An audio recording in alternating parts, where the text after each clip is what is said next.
todos, soy Marta Tejedor. Estamos hoy aquí en Entrevistando Hepatólogas con la doctora Marta Romero. Estoy encantada de que estés con nosotros, Marta. De verdad, muchísimas gracias por habernos dicho que sí, por haber aceptado la invitación. Marta trabaja en el Hospital Universitario de Toledo. Cuéntanos un poquito de ti, de cómo estás, de cómo has llegado hasta aquí. Pues lo primero de todo, agradecerte, Marta, la invitación a participar en estas entrevistas de hepatólogas. La verdad es que para mí tu llamada fue una sorpresa, la verdad que muy grata. Y un poco reflexionando el motivo de aceptar esta propuesta, yo me vi un poco en el compromiso de decir que sí, porque me parece un proyecto súper interesante, un proyecto muy enriquecedor y la verdad es que pensándolo a mí me encantaría escuchar entrevistas de las más de 200 hepatólogas que forman parte de este grupo. Cualquier entrevista de cualquiera de ellas me parecería súper interesante y eso me ha motivado pues a aceptar tu propuesta y estoy encantada de hablar contigo. Yo, como dices, trabajo en el Hospital Universitario de Toledo. Es un hospital en el que tengo grandes compañeros. Yo creo que a la hora de trabajar es muy importante el equipo del que formas parte. Y es un hospital que está creciendo mucho. Hace algo más de 2 años nos mudamos a un edificio nuevo y esto nos ha permitido crecer mucho profesionalmente al conjunto de profesionales.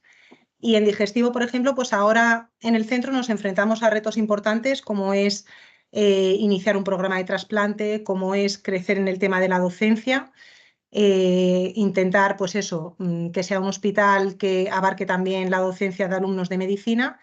Y bueno, por ejemplo, estos son dos de los proyectos en los que espero y estoy formándome para desarrollar.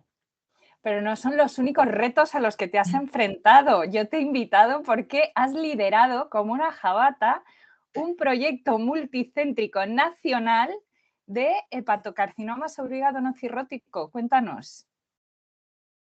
Pues esto, desde luego, ha sido un reto y ha sido una ilusión compartida con todos aquellos que decidieron un poco formar parte de este proyecto.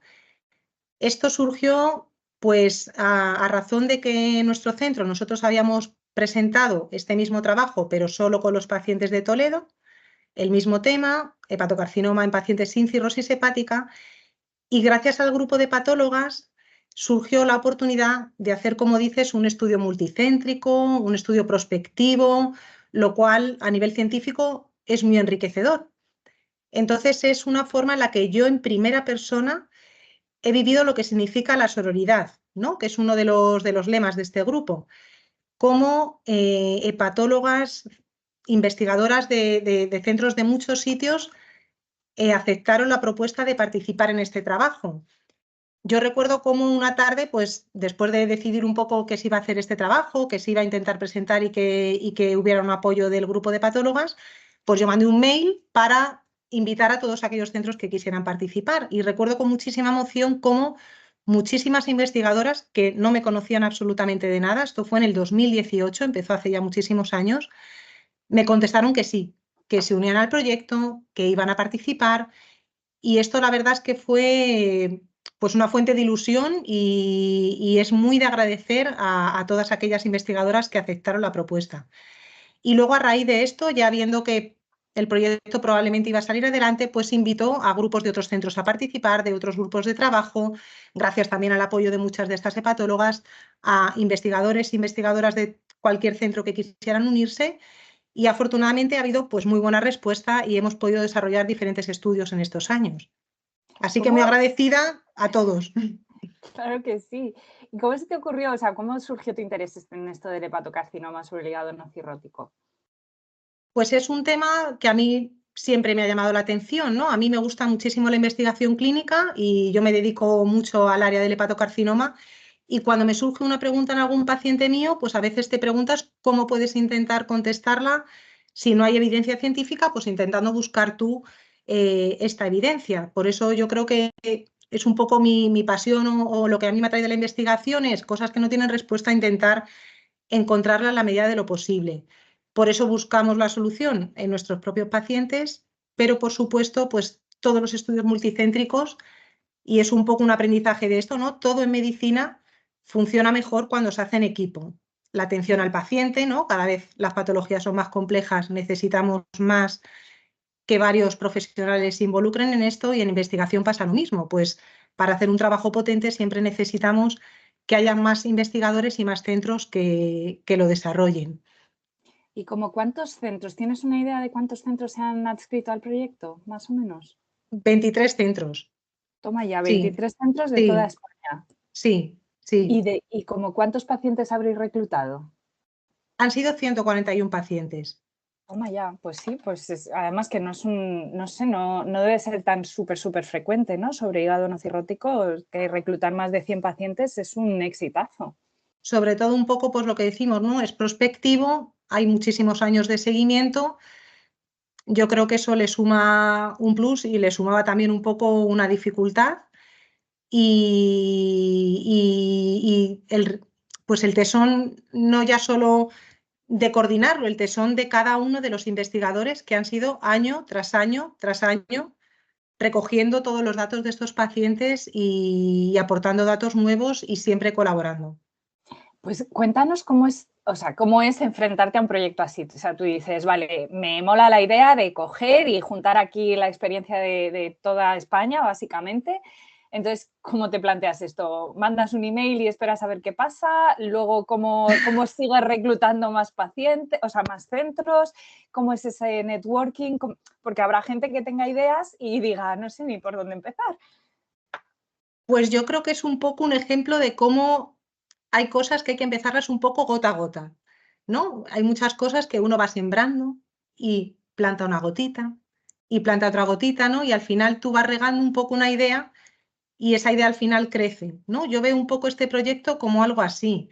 Hay centros muy potentes que enseguida tienen un árbol de colaboradores que enseguida pueden recurrir a ellos. A lo mejor hay otros centros que no tenemos tan formado ese árbol, sobre todo yo no lo tenía en ese momento en el 2018, ¿no? Al final vas desarrollando grupos de trabajo, pero esto empezó ya hace muchos años. Y yo creo que una herramienta un poco es pues recurrir a diferentes grupos que ya estén establecidos, ¿no? Como fue en este caso, por ejemplo, el grupo de patólogas, recurrir a otros grupos de trabajo de patocarcinoma que también estaban establecidos, de nuevo mandar correos invitando a participar. Y yo con toda la humildad del mundo, la verdad es que como al final todos compartimos reuniones y trabajos, pues yo invitaba a la gente también a participar directamente. Pues hay este proyecto, ¿te interesa? Te mando el correo, si quieres únete. Y así también hubo mucha gente que decidió decir que sí. O sea que al final todo sumó gota a gota y esto ha permitido pues que el grupo al final sea sólido y sea grande. Es verdad que hay gente que a lo mejor inicialmente aceptó el compromiso y luego al final no ha podido desarrollarlo, pues esto pasa así en la investigación, ¿no? Es un trabajo personal, esto pasa mucho, ¿no? Tenemos muy arraigado que la investigación forma parte de nuestro tiempo personal y la mayor parte de los centros es así, ¿no? Yo creo que a quien corresponda a las instituciones quizá deberían tomar nota de que esto tiene un poco que intentar involucrarse en nuestro trabajo, ¿no? Y que forme parte de nuestro trabajo. Pero como a día de hoy en la gran parte de los centros pues no es así, pues al final ir sumando un poco un esfuerzo personal de todos hizo que esto pudiera desarrollarse. Entonces, primer consejo para la gente joven, fuera vergüenza. Hay que acercarse a todo Quisqui en los congresos y pedir ayuda. Oye, ¿te animas? Nos juntamos, hacemos esto juntos. Primer Pues yo creo consejo. que sí, ¿no? Al final, entre los grupos que tienes de vía, ¿no? WhatsApp o cualquier tipo de proyecto, ¿no? Si tú tienes una idea y crees que puede ser interesante, ¿por qué no vas a intentar proponerla? Si en el peor de los casos te van a decir que no, como a mí me dijo muchísima gente, porque no podía, no le interesaba o no era el momento adecuado para ellos y no pasa absolutamente nada, pues otros tantos dijeron que sí y es la forma un poco de llevarlo a cabo, sí. Y luego un Entonces, poco, pues eso, a lo mejor uno no empieza diciendo, yo voy a hacer esto, pues uno empieza colaborando, ¿no? Pues al final yo y muchos de nosotros hemos participado en muchísimos trabajos multicéntricos que han coordinado otros grupos. Yo creo que eso es un aprendizaje muy importante. Participar en otros trabajos a mí me ha ayudado a aprender de investigación, pero también a aprender de clínica. Yo creo que estamos un poco en una profesión que tenemos una ventaja fundamental. A mí me parece precioso aprender durante toda tu vida profesional. Yo creo que el aprendizaje nuestro es constante, entonces trabajar con otros grupos te ayuda y luego ya te puede invitar un poco a lanzarte a hacer un proyecto más personal. Fenomenal. Y entonces, vale, ya tienes un poco la idea en la cabeza y te sientas a escribir tu protocolo, ¿no? Y lo mandas a tu CEI. ¿Cuáles son los pasos para empezar un proyecto de investigación? Para la gente joven que se va a animar después de escucharte hacer sus propios proyectos. Pues a ver, al final siempre se insiste mucho en el diseño, ¿no? Pues tienes una idea, madúrala, ¿no? Punto número uno, haz un diseño correcto, emplea mucho tiempo en el diseño, piensa bien cómo lo vas a hacer, pues a lo mejor inicialmente dice retrospectivo, que es más rápido, pues a lo mejor tiene más interés hacerlo prospectivo. ¿Cuál es el número de pacientes que vas a coger? ¿Cuál va a ser tu metodología? Yo creo que para eso tienes pues que bucear mucho en la literatura, ¿no? Para encontrar un proyecto interesante. Tienes que aprender cosas de metodología, intentar apoyarte en un estadístico, si esto es posible, es lo fundamental para conseguir un poco que el diseño inicial sea atractivo, se pueda llevar a cabo y esté bien hecho, porque si no luego te vas a arrepentir de no haber hecho bien todos estos pasos, ¿no? Como comentas, pues hay que pasar por el comité de investigación, hay que, pues en algunos casos hay que pasar también por otros tipos de comité, depende un poco del centro,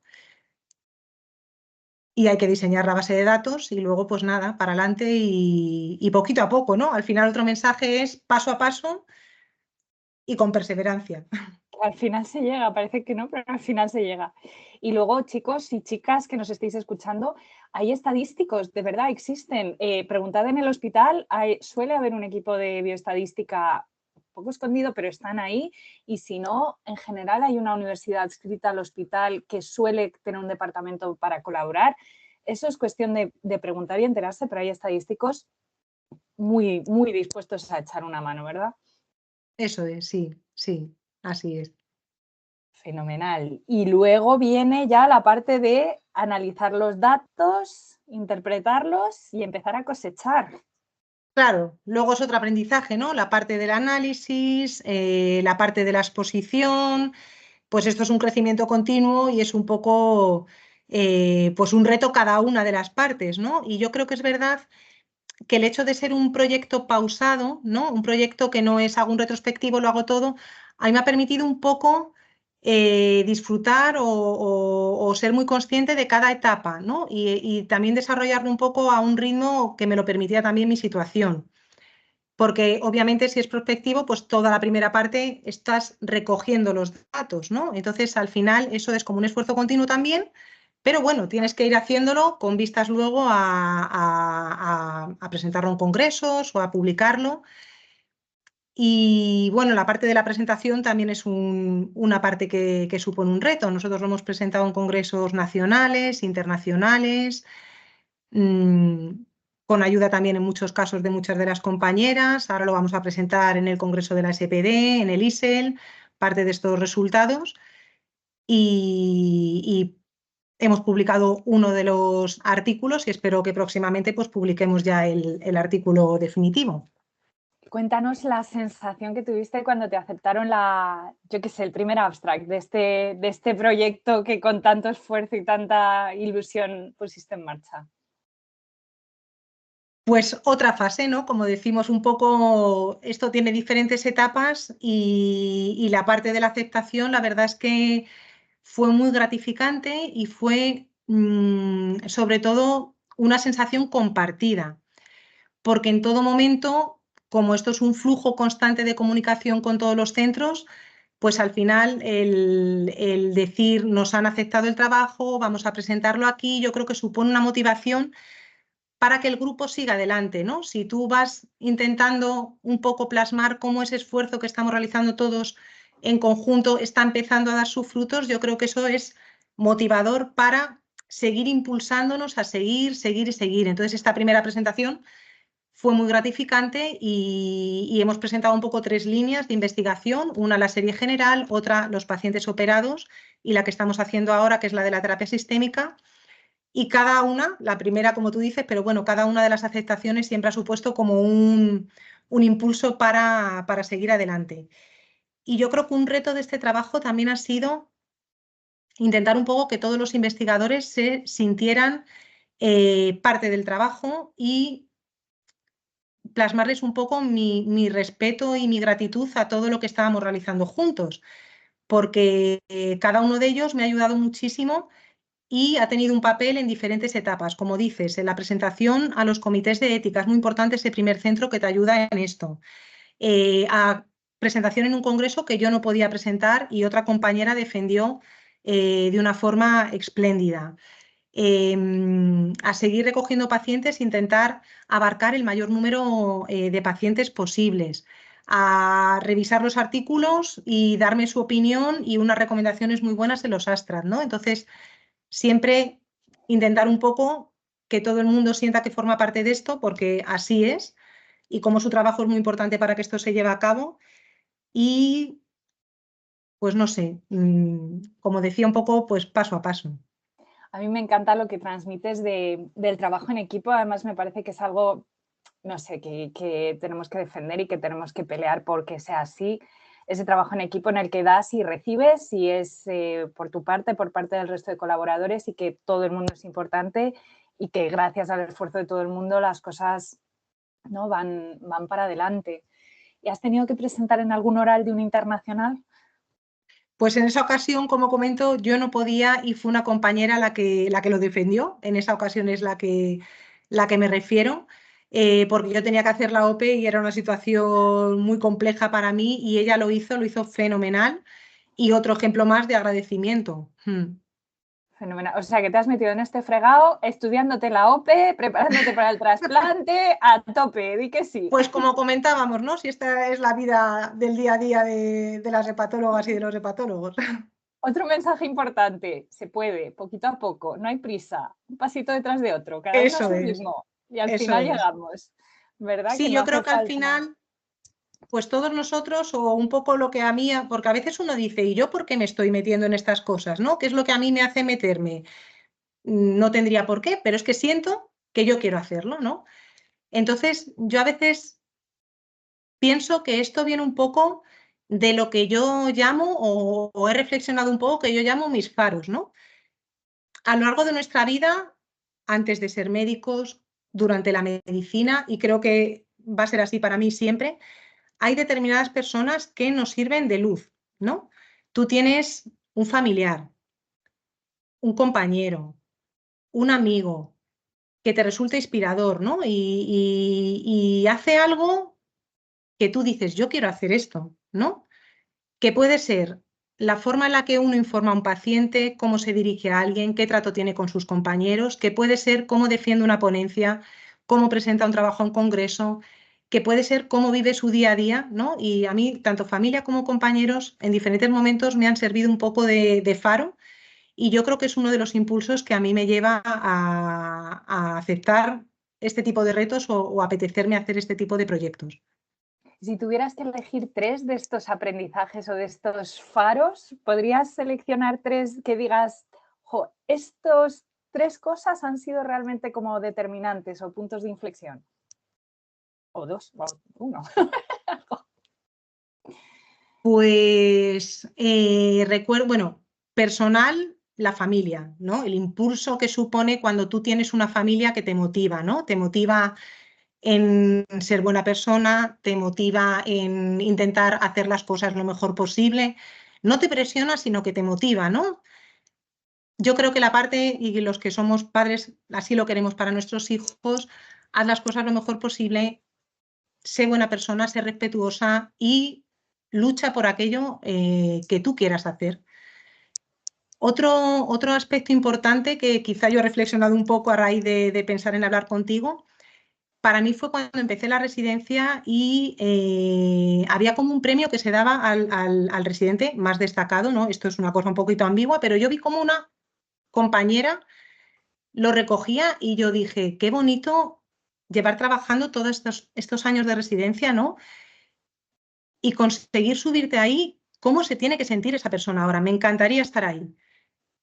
Y yo creo que inconscientemente, pues esto me motivó durante la residencia a intentar formarme, pero también a intentar hacer cosas que me llevaran ahí Y cuando yo viví esa situación que ella había vivido y yo conseguí después de la residencia, para mí también fue como alcanzar algo que yo había visto y que a mí me apetecía llegar y conseguirlo. Y luego un poco ya, a la hora un poco de la fase en la que estoy ahora, pues me resulta muy motivador ver a muchísimas compañeras y compañeros cómo tengan la edad que tengan y tengan la condición que tengan, son capaces de trabajar con ilusión. Yo creo que eso es algo que se contagia.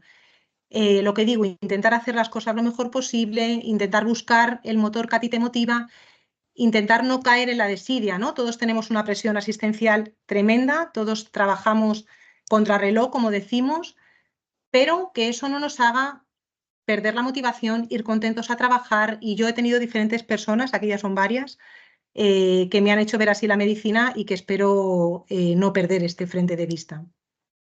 Fenomenal, es maravilloso irte, de verdad te lo digo.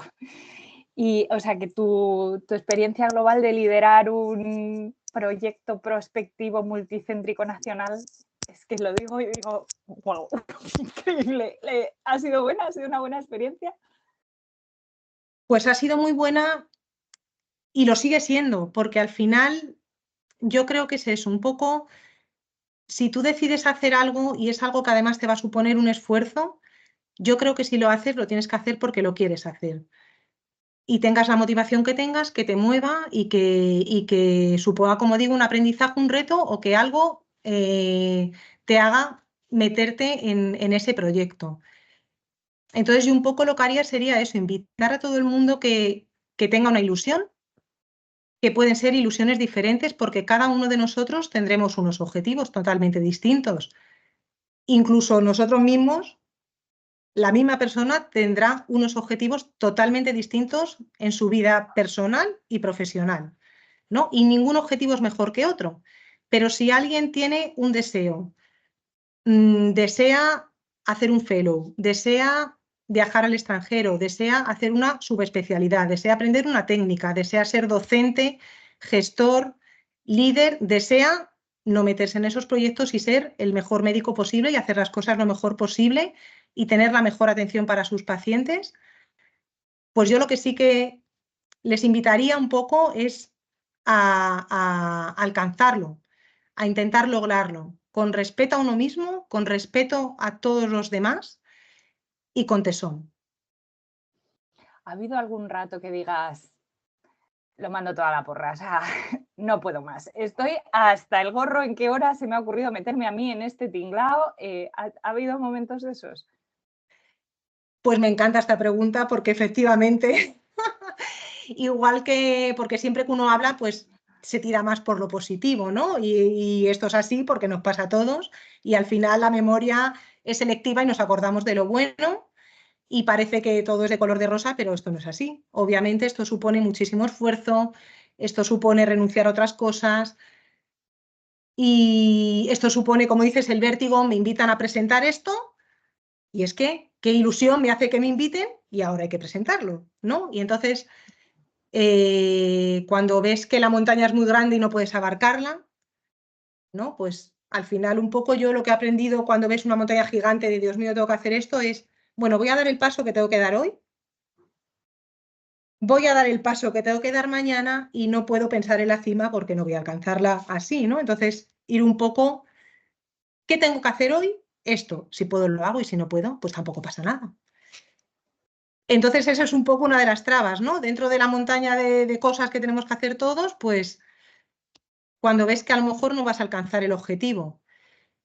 Y luego un poco lo que decimos, cuando te invitan a algo, pues también es, y ahora hay que hacerlo, ¿no? Y a veces esto también en el día a día se hace difícil de encajar.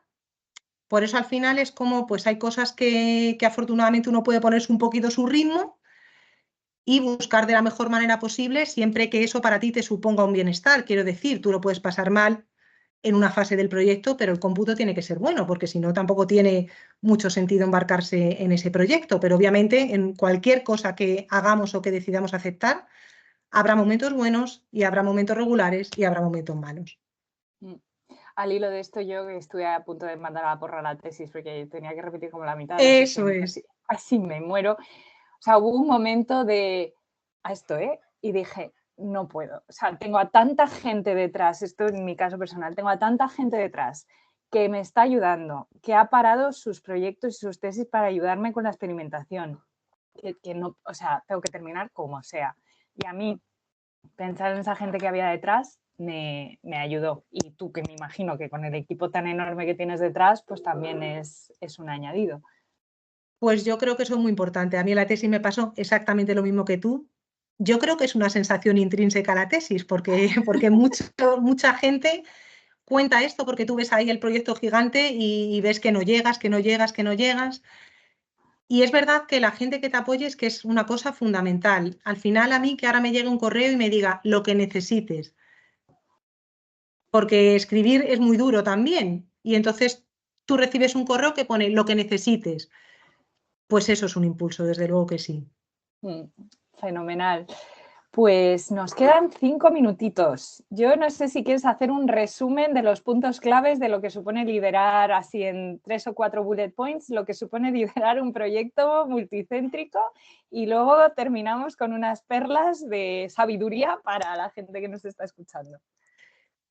Bueno, pues a ver, yo creo un poco que es primero formarse lo mejor posible en aquello que nos gusta, colaborar con estudios en los que te inviten a participar. Constantemente hay trabajos en los que nos invitan a participar y yo creo que eso es muy enriquecedor, trabajar con otros grupos, se aprende muchísimo.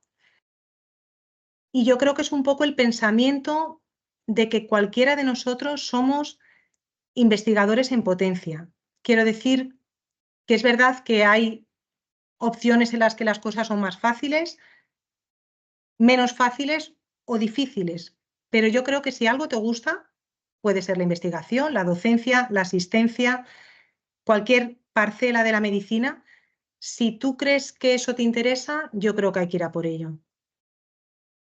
Fenomenal, pues nos estamos quedando sin tiempo, así que te doy las gracias una y mil veces por decir que sí, por estar aquí, por compartir tu experiencia.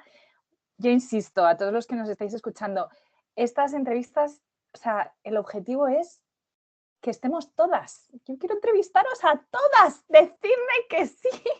No quiero que estén solo las más senior o las que van a los... O sea, todas, de verdad, todas tenemos una historia que contar y que compartir. Así que os iré llamando. Vamos a hablar de todo lo que os apetezca. Si tenéis historias que queráis compartir, estamos abiertas y nos encantaría, como decía Marta al principio, escucharlas. Suscribiros al canal. Tenemos una entrevista al mes, Dios mediante. Y nada, pues nos despedimos por hoy. Marta, un placer. Muchísimas gracias por estas entrevistas tan espléndidas. Yo también estoy deseando escuchar las siguientes. Fenomenal, un besito. Un beso, chao.